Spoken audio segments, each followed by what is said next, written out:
আসসালামু আলাইকুম রহমতুল্লাহি ওবরকাতুহু। সম্মানিত দর্শক, আমেরিকা এবং ইরানের যে যুদ্ধ, সেই যুদ্ধের পরিণতি এখন যে পর্যায়ে পৌঁছে গেছে, মোটামুটি নিশ্চিত যে আমেরিকা পরাজিত হয়েছে আর ইরান বিজয়ী হয়েছে। এখন যুদ্ধ যেভাবে বিরতি হবে, যুদ্ধ যেভাবে নিষ্পত্তি হবে, এটার উপর নির্ভর করবে বিশ্ব শান্তি, বিশ্ব পরিস্থিতি। যুদ্ধের নিষ্পত্তির উপর নির্ভর করবে মধ্যপ্রাচ্যে ইসরায়েল থাকবে কি থাকবে না, আমেরিকার যে সকল বেজ রয়েছে, ঘাঁটি রয়েছে, সেগুলো থাকবে কি থাকবে না, আর যুদ্ধের যে সকল শর্ত, সেই শর্তের উপর নির্ভর করবে আগামীতে এই বিশ্বে আমেরিকার মাতব্বরি কোন পর্যায়ে থাকবে। এই বিষয়গুলো নিয়ে আলোচনা করব। তার আগে এই যুদ্ধ নিয়ে আমরা একটু কথা বলে নিই। যুদ্ধ শুরু হওয়ার পর থেকে সারা দুনিয়ার যারা সাধারণ মানুষ, বেশিরভাগ মানুষ নৈতিকভাবে আমেরিকার পক্ষে ছিল না, নৈতিকভাবে ইরানের পক্ষে ছিল। এমনকি আমেরিকার যারা সাধারণ জনগণ এবং ইউরোপের সাধারণ জনগণ, যারা সাধারণত যুদ্ধের সময় নিজ নিজ দেশের পক্ষে থাকে এবং কোন মুসলমান রাষ্ট্রের উপরে আক্রমণ হলে তার আগে যেভাবে পশ্চিমা গণমাধ্যমগুলোতে সেই মুসলিম রাষ্ট্রের বিরুদ্ধে প্রচার করা হয়, যেমন কর্নেল গাদ্দাফি, সাদ্দাম হোসেন, তাদেরকে ঠিক মানুষ না, অনেকটা দানব হিসেবে পশ্চিমা মিডিয়া দীর্ঘদিন ধরে তাদেরকে প্রচার করেছে। পরবর্তীতে যখন সে সকল দেশে পশ্চিমারা আক্রমণ চালিয়েছে, সবাই ধরে নিয়েছে যে এটা তাদের একটা ধর্মযুদ্ধ, ফলে টু শব্দ হয়নি। কিন্তু এক্ষেত্রে ইরানের ক্ষেত্রে একটা ব্যতিক্রম হলো যে ইরানের কোনো ব্যক্তির সম্পর্কে মানে ওইরকম একটা নেতিবাচক ধারণা পশ্চিমারা তৈরি করতে পারেনি। তাদের বিরুদ্ধে শুধুমাত্র অভিযোগ যে তাদের হাতে পরমাণু যুদ্ধ করার বা পরমাণু বোমা তৈরি করার, পরমাণু যুদ্ধ করার সক্ষমতা আছে, পরমাণু বোমা তৈরি করার সক্ষমতা তারা অর্জন করতে যাচ্ছে, এবং তারা যে এই মুহূর্তে পরমাণু কর্মসূচি চালিয়ে যাচ্ছে, শান্তিপূর্ণ কথা বললেও এই পরমাণু যে কর্মকাণ্ড মূলত আমেরিকা এবং ইসরায়েলকে শেষ করে দেওয়ার জন্য, এটা ছিল তাদের ন্যারেটিভ। ইরান বারবার চেষ্টা করেছে বোঝানোর জন্য, কিন্তু পশ্চিমারা সেটা বোঝেনি। দ্বিতীয় যে কারণটি ছিল সেটা হলো মধ্যপ্রাচ্যে আমেরিকার শক্তিকে চ্যালেঞ্জ জানানোর জন্য ইরান অনেকগুলো প্রক্সি শক্তি তারা তৈরি করে ফেলেছিল। এই প্রক্সি শক্তিগুলো আমেরিকার বিরুদ্ধে ওখানে তারা গেরিলা যুদ্ধ করত, এবং আমেরিকার যে সকল পুতুল সরকার ছিল তাদের জন্য এই প্রক্সি সংগঠনগুলো কাজ করত। ইরান তার সেনাবাহিনীর সবচেয়ে চৌকস যে দলটি, সেই দলটি তারা তৈরি করেছিল মূলত এই প্রক্সিদেরকে ট্রেনিং দেওয়া, অস্ত্র দেওয়া এবং অর্থ দেওয়ার জন্য। আপনারা জানেন যে ইরান অত্যন্ত শক্তিশালী একটি তেল উৎপাদনকারী দেশ।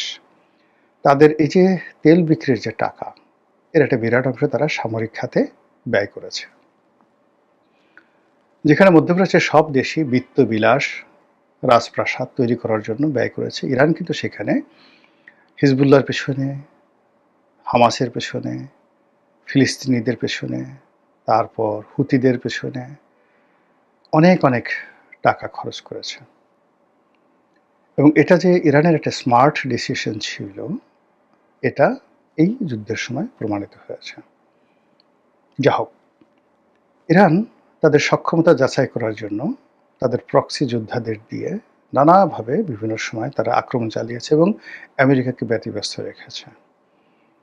আমেরিকা ইরানকে ভয় পেত, ইসরায়েল ইরানকে ভয় পেত, কিন্তু সিরিয়াতে যখন ইসরায়েলি বাহিনী এবং আমেরিকান বাহিনীর যে সম্মিলিত প্রচেষ্টা, সে প্রচেষ্টায় রাশিয়ানরা পিছু হটে যায়, এবং রাশিয়া যখন সিরিয়া থেকে সৈন্য প্রত্যাহার করে, আর অন্যদিকে কাসেম সুলাইমানি, ইরানের যে সেনাপতি, যিনি সিরিয়ার এই অঞ্চলের দায়িত্বে ছিলেন, প্রক্সি যোদ্ধাদেরকে ট্রেনিং দেওয়া থেকে শুরু করে সব কাজে, তাকে যখন অত্যন্ত সফলভাবে তারা মারতে পারল, এবং এই গত মানে ১.৫-২ বছরে যে ঘটনাগুলো ঘটেছে, তারা সেই হামাসের যে প্রধান ইসমাইল হানিয়া, তাকে মানে নিহত করে ফেলল ইরানে, একদম তেহরানে বসে। তিনি আয়াতুল্লাহ আলী খামেনির সঙ্গে দেখা করতে গিয়েছিলেন। এরপরে ইরানের প্রেসিডেন্টকে তারা মেরে ফেলল হেলিকপ্টারে উঠিয়ে। কাসেম সুলাইমানি সহ আরও অন্ততপক্ষে ৪-৫ জন সিনিয়র জেনারেলকে তারা মারল। আর যখন সেই সিরিয়াতে তারা সরকার পরিবর্তন করে ফেলল, বাশার আল আসাদের সরকার, বাশার আল আসাদকে রাশিয়া সরিয়ে নিল এবং রাশিয়া তার মানে সৈন্য সামন্ত গুটিয়ে নিল। এর ফলে কি হলো, আমেরিকার যে দাপট আর ইসরায়েলের যে দাপট, এটি ১০০০ গুণ বেড়ে গেল। তাদের অহংকার এমন একটা পর্যায়ে পৌঁছে গেল যে তারা এখন ইরানের টুটি চেপে ধরতে পারবে। ইরান সেখানে নিজেকে গুছালো, সে বুঝতে পারলো যে এরকম একটা ঘটনা ঘটতে যাচ্ছে।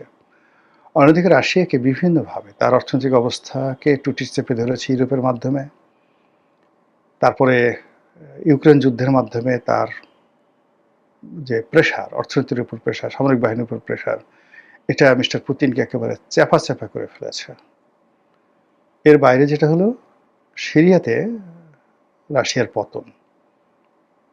সব মিলিয়ে রাশিয়া যে ইরানের জন্য কিছু একটা করবে, এটা সম্ভব নয়। উল্টো ইরান তার ড্রোন দিয়ে যেভাবে রাশিয়াকে সহযোগিতা করছে, সেই সহযোগিতা যদি না করত, তাহলে ইউক্রেন যুদ্ধে রাশিয়াকে আরও ক্ষয়ক্ষতির সম্মুখীন হতে হতো। ঠিক এরকম যখন একটা অবস্থা তৈরি হলো, ঠিক সেই সময়টাতে আমেরিকা হঠাৎ করে ভেনেজুয়েলা আক্রমণ করলো এবং সেখানকার প্রেসিডেন্ট মাদুরোকে ধরে নিয়ে আসলো। আর এই মাদুরোকে ধরে নেওয়ার আরও আগে তারা প্রায় ১২ দিনের যুদ্ধ করলো ইরানের সঙ্গে। যুদ্ধ করে তারা নিজেদের একটি অবস্থান জানান দিল এবং তারা বোঝার চেষ্টা করলো যে ইরান আসলে কি করতে পারে।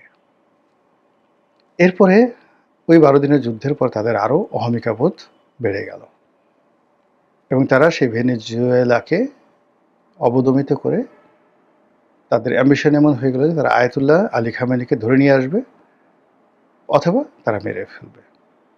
এবং সেই অনুযায়ী এই যুদ্ধ শুরু হলো। যখন যুদ্ধ শুরু হলো, তখন সারা দুনিয়া এক বাক্যে বলল যে এই যুদ্ধ ৩-৪ দিনের বেশি হবে না। আমেরিকা এবং ইসরায়েল সম্মিলিতভাবে যেভাবে শুরু করেছে, এতে ইরানের পক্ষে টিকে থাকা সম্ভব নয়। আমেরিকার যে সকল ওয়ারফেজ রয়েছে, যে সকল যুদ্ধাস্ত্র রয়েছে, যারা সারা পৃথিবীকে ভয় দেখাতো, তাদের সেই F-35 সবচেয়ে অত্যাধুনিক বিমান, এরকম বিমান মানে যুদ্ধ বিমান পৃথিবীতে আর তৈরি হয়নি।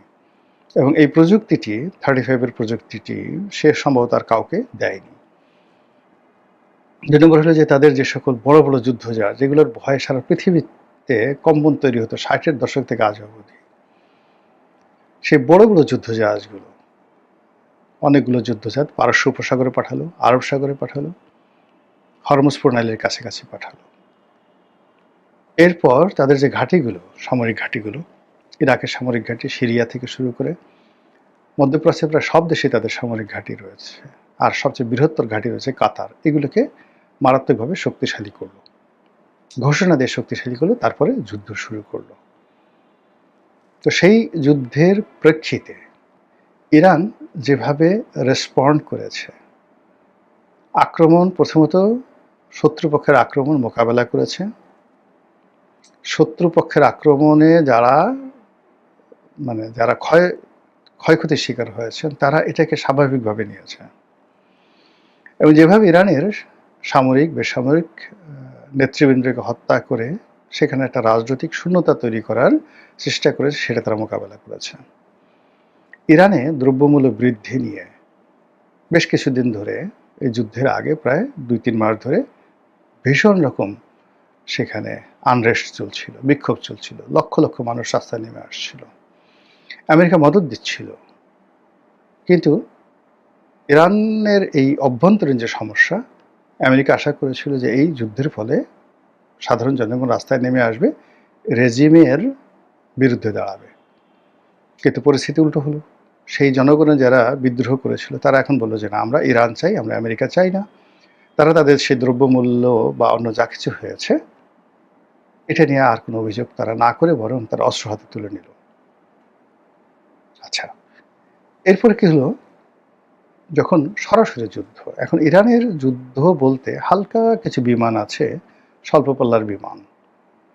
আকাশ প্রতিরক্ষা যদি ইসরায়েলের সঙ্গে ধরেন, আমেরিকার সঙ্গে ধরেন, বা আমেরিকার যে সকল ঘাঁটিতে আকাশ প্রতিরক্ষা ব্যবস্থা রয়েছে তার 100 ভাগের 1 ভাগও কিন্তু ইরানের নেই।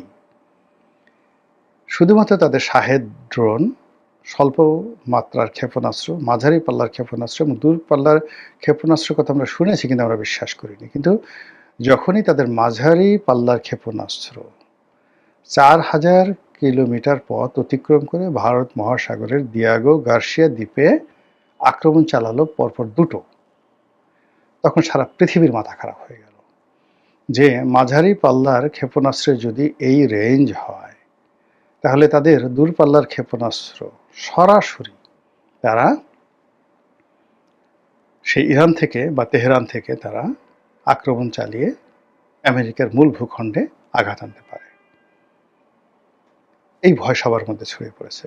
খোদ পেন্টাগন এবং ইউরোপের যে সকল মিলিটারি জার্নাল রয়েছে তারা ছবি এঁকে, মানচিত্র এঁকে নিখুঁতভাবে ইরানের যে মিসাইল, সেই মিসাইলের যে রেঞ্জ, কোথায় কোথায় গিয়ে কীভাবে আঘাত করবে সেটা প্রকাশ করার পরে সারা পৃথিবী নড়ে চড়ে বসেছে। এর মধ্যে মিস্টার ডোনাল্ড ট্রাম্প হঠাৎ ঘোষণা করে ফেললেন যে ইরানের সঙ্গে তার আলোচনা হচ্ছে, ভালো আলোচনা হচ্ছে, ইত্যাদি ইত্যাদি। ইরান বলল যে এটা মিথ্যা কথা, বানোয়াট। এই প্রতারক, এই মিথ্যাবাদী এর মাধ্যমে আবার নতুন করে কোনো চক্রান্ত করতে চাচ্ছে।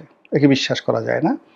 একে যদি 24 ঘন্টার সময় দেওয়া হয় তাহলে সে নতুন আরেকটি অপকর্ম করে বসবে। ফলে ইরান কি করলো, তার এই ঘোষণার সাথে সাথে, ঘোষণার আগে তাকে যেভাবে সে আক্রমণ চালাচ্ছিল তার চেয়ে দ্বিগুণ 3 গুণ শক্তিমত্তা নিয়ে ইসরায়েলকে তছনছ করে ছেড়ে দিচ্ছে, যেটিকে বলা হয় ক্লাস্টার বোমা।